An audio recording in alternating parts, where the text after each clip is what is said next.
But now you can't walk in the door without your student ID. Now you got to have it hanging on the lanyard here, that little shoestring that they stick around their neck. Now they're going to start putting RFID chips in it, which basically means the school will then be able to monitor you every step you take. Where is Mike Hoggard? According to our computer, Mike Hoggard is in the restroom in stall number 3. That's what they're doing. And they're doing it. Hey, they're not starting out with the older folk. They're starting out with the kids. Why? Because the kids will get used to this. When they become adults, it'll be no big deal for them. And then here's another piece of paper. And then I've got something I'm dying to get to. By the way, got a new sponsor for the Watchman video broadcast. This portion of the Watchman video broadcast, this is not the Watchman, but Pastor Mike Online live broadcast is brought to you by Hogwash from Sally Ander Soaps. This will wash just about anything. I love that. I've got 2 bags of it. 2 bags of hogwash. It looks like Spam. That's what it does. It looks like Spam. It smells pretty. Here, smell. Doesn't it smell good? And it's soap. It's got, I was looking at it.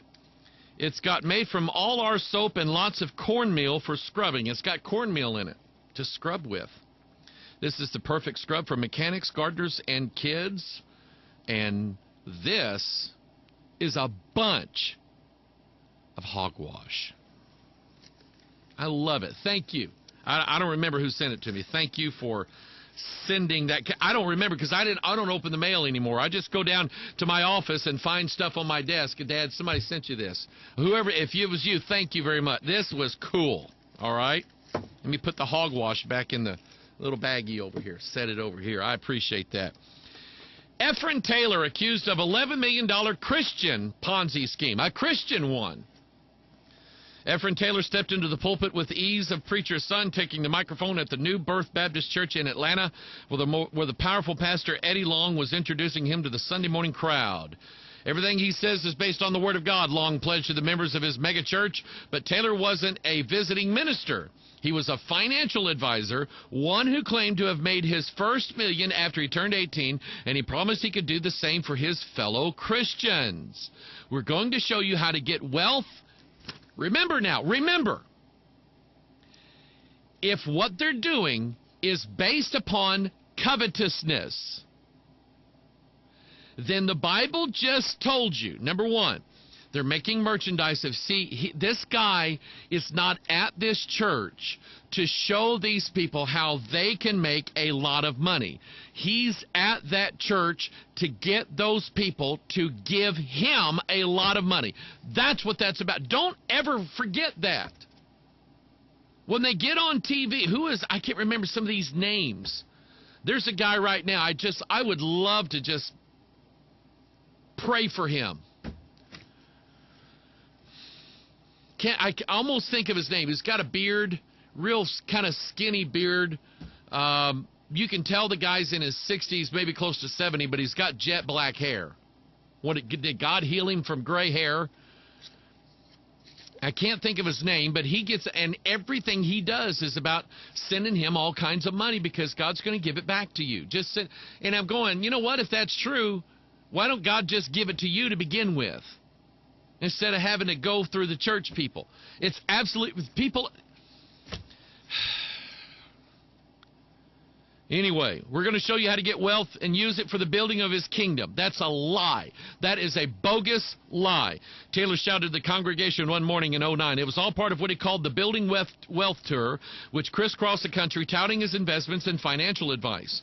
But according to the Securities and Exchange Commission, what Taylor was actually peddling was a giant Ponzi scheme, one aimed to swindle over $11 million, primarily from African-American churchgoers. They're doing it to themselves. That reached into churches nationwide, from Long's mega church in Atlanta, Joel Osteen's Lakewood Church and congregation in Houston. But Taylor has disappeared, hiding out from lawsuits, federal charges, and angry, mostly African-American investors in at least 40 states. I feel sorry for these people who bought into this. I feel sorry for them, but in a way, it's their own fault. If you would read the Bible and get your doctrine and your ideas and your blessings and your grace and everything else from the Scriptures, you wouldn't be so dependent upon that guy up there telling you what you ought to do and what you ought not to do. Because how do you know you can trust them? You don't. You can't. The Bible said you can't trust them. And they're up there telling you that salvation equals being a millionaire. They're up there telling you, what, you don't have $1 million? So obviously something's wrong with your Christianity, because I have, and you know what a Ponzi scheme is, don't you? He's promising these people if they invest all of their money into his little deal, they're going to get a return. Now here's the thing. In the Ponzi scheme, when the people invest the money and you have the money, you keep the money. How do you pay the investors? How do you get them to keep their money in there? You pay the investors from money that comes in after that. And you're still always going to have a group of people that you can't pay. And it's being promoted by the church. That is a spirit of Antichrist. It's the false prophet. It's covetousness being promoted in the church. But I have one better than that. And I have an itch in my nose too. Here is something that... let's see here. I'm going to pull this up. I'm going to get rid of the lower level graphic where it is right here. All right, here we go. This is a church conference coming up called Awaken the Giant, Giant, Giant, Giant. And I get it.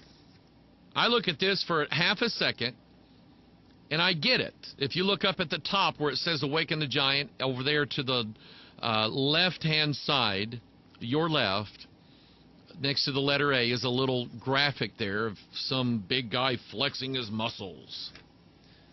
And this is the fourth Awaken the Giant conference that they've had, the 1013, which is the number 23.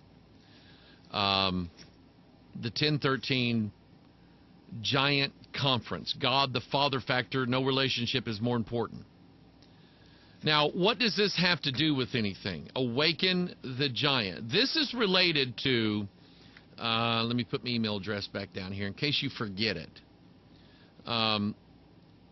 Joel Osteen's Lakewood Church, I caught on to this. Lakewood, what is it? Discover the champion in you. I did that pretty good. And I'm going, discover the champion in you. I went to the King James Bible, which I often do, and I looked up the word champion.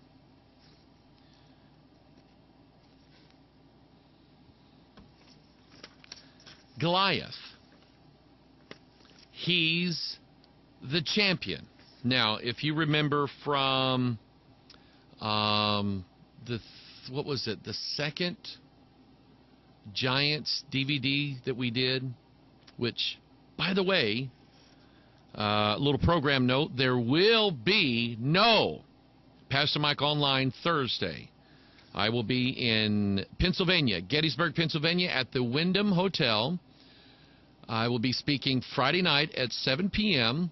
for Southwest Radio, and then Saturday morning at 11:15, I think. You might want to get there at 11. I'll be speaking there, and I'm going to be talking about the Giants. I'm kind of looking at some new information that I have. But if you remember, I did this to prove that the King James was right. Somebody accused me, you say you don't go to the Hebrew, you went to the Hebrew there. Well, I went there to show you that the King James translation was right. I didn't go there to change anything. But it was interesting to me that in the book of Job, Job referred to being chased as being chased by a giant.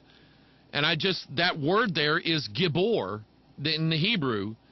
And when you go to 1 Samuel chapter 17, it says the Philistines had a champion among them. His name was Goliath. That Hebrew word there is Gibor. And what does that prove? Does that mean that it's wrong here and right? No, it just proves that the Bible's right. The translation is correct. They use a champion. Here's what it's showing you. A champion is a giant. And so here is Joel Osteen, who, by practicing witchcraft and through covetousness, is teaching everybody that deep inside of them, they have a dead giant in them, or he's asleep. And he needs to have an awakening. He needs to ascend up and there needs to be an awakening.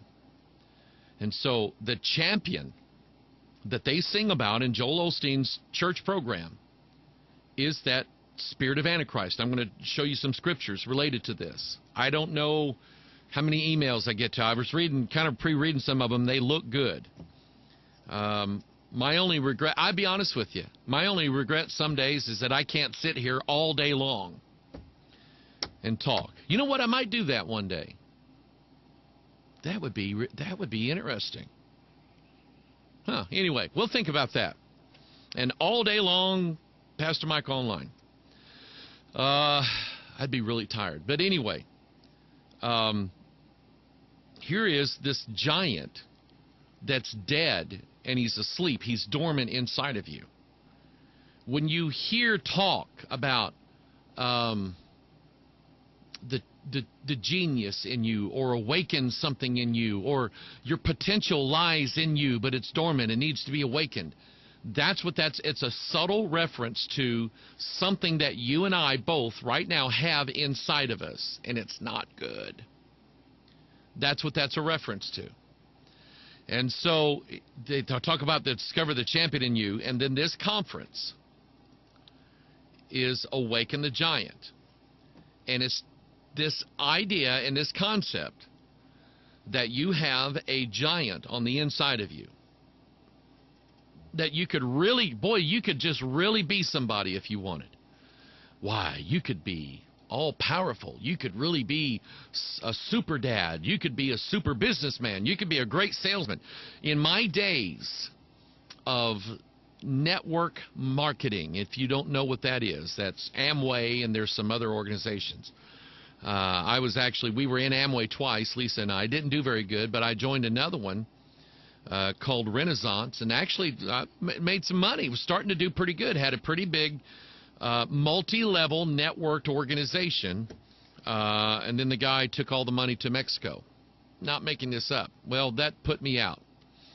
But in the days when you do this kind of stuff, when you're in sales or something like that, you've got to have an edge. You've got to keep yourself motivated, and so you listen to these tapes and you read these books like the Richest Man in Babylon and Think and Grow Rich. That's Napoleon Hill. That's New Age to the core. And you're taught to read these books and how to use the 7 Habits of Highly Effective People. Stephen Covey. He talks about, that's the first place I heard of a paradigm shift from. Was from a book that I was given as part of being this sales organization so I can make more money. See, remember, covetousness is the key here. Whether it's in sales, whether it's in business or finance, whether it's in the false prophets or whatever it is, it's covetousness. That's the baseline of everything.